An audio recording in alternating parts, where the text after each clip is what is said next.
ఈ రోజు ఉదయం వీఐపీ విరామ సమయంలో స్వామివారిని హోంమంత్రి అనిత కుటుంబ సభ్యులతో దర్శించుకున్నారు. అనంతరం ఆలయంలో రంగనాయకుల మండపంలో వేద పండితులు వేదాశీర్వచనం చేయగా ఆలయ అధికారులు తీర్థ ప్రసాదాలు అందించారు. ఆలయం వెలుపల భక్తులంతా ఫోటోలు తీసుకోవడానికి ఉత్సాహం చూపారు. అనంతరం మీడియాతో మాట్లాడిన అనిత స్వామివారి ఆశీస్సులు కూటమి ప్రభుత్వంపై నిండుగా ఉండాలని కోరుకున్నట్టు చెప్పారు. తమ ప్రభుత్వం వచ్చాక గతం వైసీపీ హయాంలో కన్నా కొండపై సౌకర్యాలు బాగున్నాయని భక్తులు చెబుతున్నట్టు అనిత వెల్లడించారు.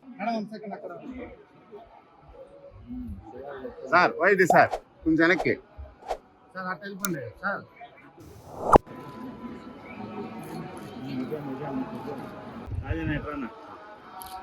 మేడం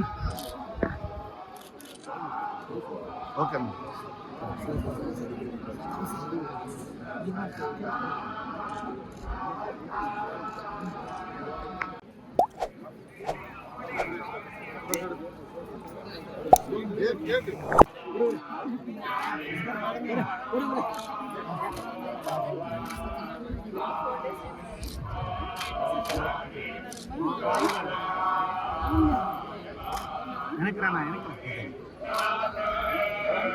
నమస్కారం.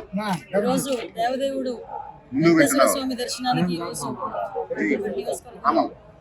అందరం కూడా మొక్కుబడి తీర్చుకోవడానికి లీడర్స్ రావడం జరిగింది. స్వామివారి దర్శనం చాలా బాగా జరిగింది. స్వామివారి ఆశీస్సులు ఎప్పుడూ కూడా మా అందరి మీద ఉంటాయి. ముఖ్యంగా చంద్రబాబు నాయుడు గారి మీద, ఎన్డీఏ కూటమి మీద, పవన్ కళ్యాణ్ గారి మీద ఎప్పుడు కూడా స్వామివారి ఆశీస్సులు మెండుగా ఉంటే రాష్ట్ర అభివృద్ధి పనులు ముందుకు తీసుకెళ్తారన్న నమ్మకం మాకుంది.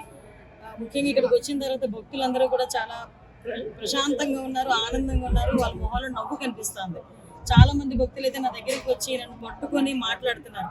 అమ్మ ఇంతకు ముందు మీద ఏర్పాట్లు చాలా బాగున్నాయి, నాణ్యత ఉంది, అన్నప్రసాదంలో కానీ ప్రసాదంలో కానీ అన్నింటిలో లడ్డూలో కానీ అన్నింటిలోని కూడా నాణ్యత ఉంది, శుభ్రంగా ఉంది. మేము ప్రశాంతంగా వచ్చి ఆ దేవదేవుని దర్శనం చేసుకుని వెళ్తున్నామని చెప్పి చాలా బాగా మమ్మల్ని అందరినీ రిసీవ్ చేసుకోవడమే కాకుండా వాళ్ళు చెప్తా ఉంటే నిజంగా చాలా ఆనందం అనిపిస్తుంది. ఇదే ఆనందం ప్రతి భక్తులని కూడా ఎల్లకాలం ఉండాలని మనస్ఫూర్తిగా అనుకుంటున్నాను.